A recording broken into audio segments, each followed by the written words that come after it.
A ver, pensemos en esta situación.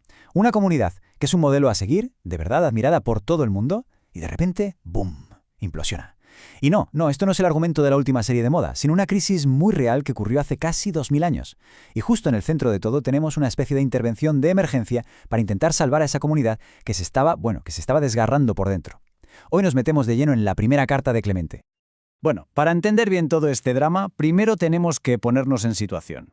La iglesia de Corinto, no era una comunidad cualquiera, ¿eh? Tenía una reputación, impecable, en todo el mundo conocido de la época.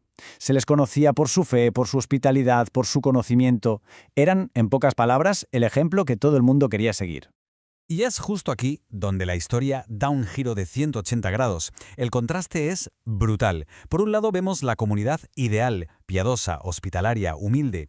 Y por el otro, el caos absoluto. Clemente lo describe como una sedición abominable, tela.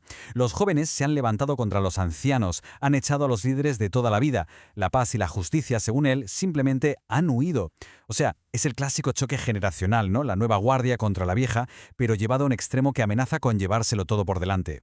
Entonces, la pregunta es, ¿cómo se llega a este punto? ¿Cómo se pasa de ser un modelo a esto? Pues bueno, Clemente, que escribe desde Roma, tiene un diagnóstico que va mucho más allá de una simple lucha de poder. Para él, la raíz de todo, el verdadero problema, es una especie de enfermedad espiritual, un veneno que está corroyendo el alma de la comunidad desde dentro. Y aquí está la clave de todo su argumento. Clemente identifica la envidia como el veneno original. Ojo, que no habla de un simple defecto de carácter, no, para él es la mismísima fuerza destructiva que, según la tradición, trajo la muerte al mundo. Es una afirmación potentísima, la verdad. Y para demostrarlo, Clemente no se corta un pelo, despliega todo un catálogo de la historia de la envidia. Empieza nada menos que con el primer asesinato, el de Caín contra su hermano Abel. Sigue a través de las generaciones, separando familias como la de Jacob y José, y llega hasta su propia época, hasta su presente, culpando a la envidia del martirio de los apóstoles Pedro y Pablo. El mensaje es brutalmente claro. Lo que está pasando en Corinto no es algo nuevo, es la misma manifestación de un veneno que viene de muy, muy atrás. Vale, una vez que ha diagnosticado el problema, Clemente propone la cura. Y su solución se basa en un concepto que para él es fundamental: el orden. La idea es que para restaurar la paz en la comunidad, lo primero que hay que hacer es entender y, sobre todo, respetar el orden divino y natural del universo. Y para explicarlo usa 3 metáforas que son geniales. Primero, nos hace mirar hacia arriba al cosmos. El sol, la luna, las estrellas, todos se mueven en una especie de danza perfecta, sin caos, en pura armonía. Luego nos baja a la tierra y nos pone el ejemplo del ejército romano, una máquina de precisión donde cada soldado obedece a su superior, creando una fuerza imparable. Y por último nos hace mirar hacia adentro, a nuestro propio cuerpo, donde la cabeza necesita los pies y hasta la parte más diminuta es vital para que todo funcione.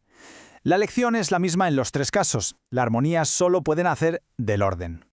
Y aquí es donde Clemente saca a la luz una idea que, para la época, era absolutamente revolucionaria. Argumenta que la autoridad no es algo aleatorio, que no surge de la nada. No, viene en una cadena directa, sin interrupciones, de Dios a Cristo, de Cristo a los apóstoles y de los apóstoles a los líderes que ellos mismos nombraron. ¿Qué significa esto? Pues que rebelarse contra los presbíteros de Corinto era, en el fondo, rebelarse contra Dios mismo. Esto que vemos aquí es, que sepamos, la primera defensa clara de lo que se llamará sucesión apostólica, un concepto que se convertiría nada menos que en la columna vertebral de la estructura de la Iglesia. Bien, ahora hay otro texto que también se atribuye a Clemente y que cambia un poco el foco de atención. Si la primera carta iba sobre la estructura, sobre el orden de la comunidad, esta va directa al corazón de la persona, del individuo. Y el mensaje es muy sencillo. La verdadera fe se demuestra. No basta con sentirla, hay que demostrarla. Esta cita lo resume a la perfección. No vale solo con decir «Señor, Señor», no es suficiente con declararse creyente. La salvación, según este texto, está ligada a obrar la justicia. La fe tiene que manifestarse en un comportamiento ético, en buenas obras, vamos. Lo que el texto nos presenta es una elección radical entre 2 formas de vida, 2 mundos. Por un lado tenemos los valores de este mundo, que son la corrupción, la avaricia, el engaño. Y por otro, la promesa del mundo venidero, con la renuncia a todo eso, con bienes incorruptibles y vida eterna. Y la forma de elegir entre uno y otro, insiste el texto, no es con palabras, es con los hechos de cada día. Y claro, para que esa promesa de un mundo futuro no parezca algo tan abstracto o tan lejano, el texto se saca un as de la manga. Algo totalmente inesperado. Se va a la mitología para hablar de la esperanza cristiana. ¿Cómo? Pues sí, con la leyenda del Fénix. Lo conocemos todos, ¿no? Esa ave mítica que vive 500 años, construye su propia pira funeraria con especias, muere y de sus cenizas renace. A ver, la pregunta es, ¿por qué usar un mito pagano en una carta cristiana? Pues el argumento es de lo más ingenioso. Viene a decir, si Dios es capaz de crear una maravilla así en la naturaleza, un ciclo de muerte y renacimiento tan espectacular, ¿cómo vamos a dudar de su promesa de resucitarnos a nosotros? Se convierte así en un símbolo de esperanza potentísimo. Al final, si lo pensamos, estas cartas son mucho más que una simple reprimenda a una comunidad que tenía problemas. Son en realidad una ventana única a los desafíos que enfrentaba la Iglesia en sus primerísimos años. Y lo más importante es que establecen principios que iban a resonar durante siglos.